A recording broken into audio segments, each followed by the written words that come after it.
Ayan, after nga natin mag-almusal mga ka-freshers, balik tayo sa ating pagluluto. Dahil for today's video, samahan nyo na naman ako ulit mga ka-freshers. At tayo ay magluluto ng ating ulam ngayong araw. Magluluto tayo ngayon ng sinigang na manok. O, diba? Kaninang umaga mga ka-freshers, bumili nga ako ng manok sa palengke. At dahil nga, puro na lang tayong tuyo yung kinakain natin, walang mga sabaw, palaging gisado. So, ayan mga ka-freshers, for today's video, may sabaw yung ating lulutuin. Then, tara samahan natin, hugasan na natin tong manok para makapagsimula na tayo sa ating lulutuin. Then, after nga natin mahugasan niya mga ka-freshers, ayan siya, oh, diba? After natin mahugasan niya mga ka-freshers, tabi muna natin yan at i-prepare muna natin yung mga gulay na kakailanganin sa ating sinigang. So, bumili din ako kanina ng mga gulay mga ka-freshers para mayroon tayong maihalo sa ating sinigang. Katulad ng sitaw, okra, pichay, din kangkong at saka yung ating talong. O, diba? Pichay is my favorite. Kaya hindi natin yung makakalimutan. So, tara mga ka-freshers, simulan na natin at maghihiwa tayo ng gulay. Hiwain na natin tong ating talong. Hiniwa ko nga lang yan sa gitna. Then, yung bawat, ayan, para sa isang peraso, 4 ang mga gagamit natin. So, ayan mga ka-freshers, balik 3 peraso yan. Hiwain ko lang din yun sa gitna. Same lang din sa ginawa natin. Then, after natin mahiwa yung talong, syempre, may okra tayo. Masarap din yung okra. Kaya, ayan mga ka-freshers, hiwain din natin sa gitna. Of course, yung sitaw. Hindi din natin yung kakalimutan. Ang hahaba ng hiwa ko sa sitaw mga ka-freshers. Pero okay lang yan. Napakamahal talaga ng sitaw ngayon mga ka-freshers. Wow. So ayan. Hugasan muna natin yan mga ka-freshers bago natin himayin ang ating kangkong at saka yung pichay. Para naman matanggal yung mga germs. O, diba? Charot lang. So, yung mga ka-freshers, after natin mahugasan yung mga sitaw at talong, ayan, let's go na tayo dito sa ating pichay at kangkong. Wow. Simple lang ang gagawin natin sa ating pichay dahil puputulin lang natin yung dulo, yung parang may ugat. Then, after natin maputol yan mga ka-freshers, tayo ay maghimay-himay ng kangkong. Ayan, kangkong. Kangkong. Charot lang. So, ayun mga ka-precious, hinimay-himay na nga natin yung kangkong. At pinagsama ko na yan sa pichay para isang lagayan na lang yung ating magagamit mga ka-precious. Kailangan muna natin yan tapusin. At syempre, andyan din. Hindi may himay yung kangkong kung hindi ako kasali. O, diba? Charot lang. So, ay mga ka-freshers, tapusin natin yung paghihimay ng kangkong hanggang sa matapos at para makapagsimula na tayo. At nagmamadali na naman yung bossing natin at papasok na daw siya para mayroon naman tayong maipapabaon sa kanya. So, ayan, after natin maghimay ng kangkong, ayan na siya mga ka-precious. Hugasan na natin siya. O, diba? Hugasan natin yan ng paisa-isa at kailangan natin matanggal yung mga germs dyan para hindi natin makain yung mga germs talaga. Charot lang! So, ayan, after nga natin may provide yung mga kailanganin natin mga sangkap sa ating pagluluto. So, ayan, may laman pa yung kawali natin at dito din tayo magluluto. Kailangan muna natin isalin ang laman na ito at mayroon pa tayo natitirang bihon.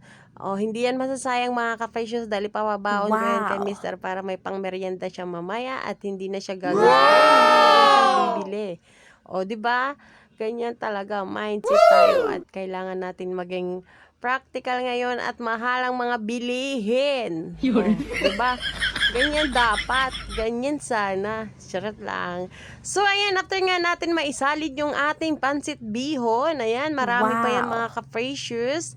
let's go na sa ating kawali dahil huhugasan na natin to at para makapagsimula na tayo at matapos na yung ating ginagawa at paalis na yung busing natin, kailangan niya na ng baon.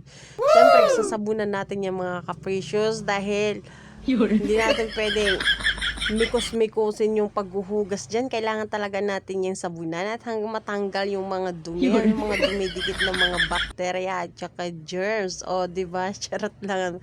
Dami mo nalalaman. So, ayan, dahil malinis na siya mga ka-precious, let's go to the kalan at tayo ay magluluto na. Sisimulan na natin at painitin na natin tong ating kawali kasi init ng ulo mo ngayon. At dahil medyo mainit na siya, isasalang na natin yung ating manok mga ka-precious. Ang gagawin natin dyan is kailangan na natin matanggal yung mga sabaw, yung mga tubig sa katawan ng manok na yan bago tayo magsimula sa ating paggigisa. So, ayan na, sinalang muna natin at hayaan muna natin yan dyan matuyo. Tatakpan muna natin yan mga ka-precious. Pabayaan muna natin siya dyan. Yung mga tubig na yan, no? Yung mga yan, nakikita nyo yung mga tubig na yan mga ka-precious. Yan yung ating tatanggalin. Pag naubos yan, magsimula na tayo sa ating paggigisa. O, diba? Ayan yung tubig yung mga ka-precious. Yung tubig na yung mga ka-precious, mapapalitan yan mamaya ng mantika. Bali yung pure mantika ng manok. Pag ganun na yung lumabas dyan mamaya mga ka-precious, yun na yung ating hudyat na. Simulan na yung paggigisa. Charot lang. At daming nalaman. So, ayan, tatakpan muna natin siya. Pagkatapos nga natin maghintay ng ilang taon, ayan, nakita din natin siya. Charot lang. Ayan, natapos na din at natuyo na siya. At makikita mo naman, dumidikit na yung mga manok sa kawali, mga ka-precious, at nagmamantika na siya. So, ayan, yan na yung hudyat. Hudyat talaga. Yan na yung hudyat na start na tayo sa paggigisa. Maluto na natin ang ating sinigang na manok. Ayan ang mga ka-precious. Kailangan na natin siyang lagyan ng mantika. Magdagdag tayo ng kaunting mantika para sa ating paggigisa. O, di ba? Wow! Namumula-mula na yung mga ka-precious. Yan ang magandang hudyat ng ating pagluluto ng ating sinigang. So, ayan, naglagay nga tayo ng kaunting mantika. Then, tara, simulan na natin ang paglikos-likos ng ating sibuyas at bawang para makapag-pwede tayo sa paglikos-likos ng ating sinigang na manok. O, diba? Ang daming nalalaman. Ang dami mong alam. Charas lang. Ayan.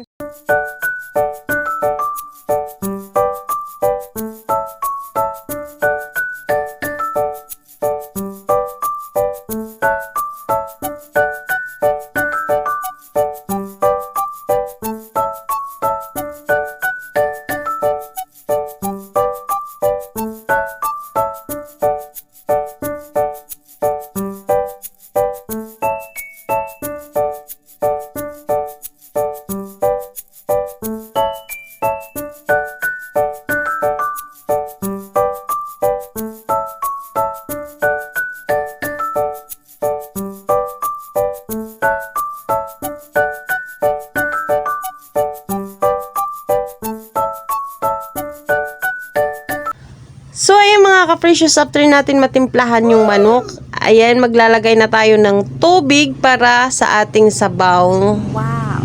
Ng ating sinigang.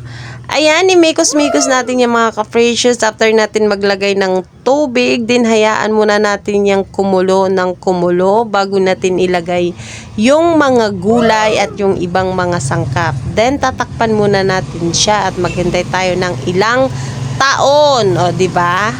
Fast forward mga ka-precious, ayan nga, after natin maghintay ng ilang taon, ayan na, kumukulo na siya ng kumukulo.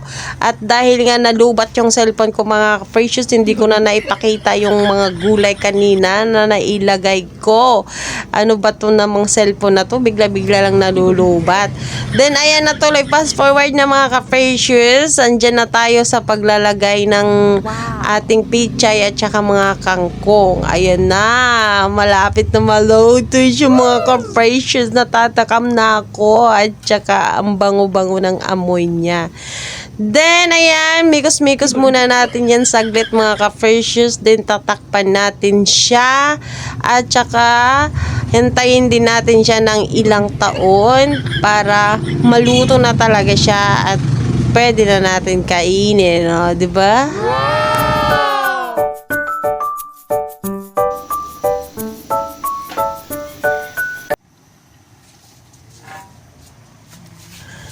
So, ayan na mga ka-precious. Luto na yung ating sinigang na manok. At pwede na natin siyang iserve.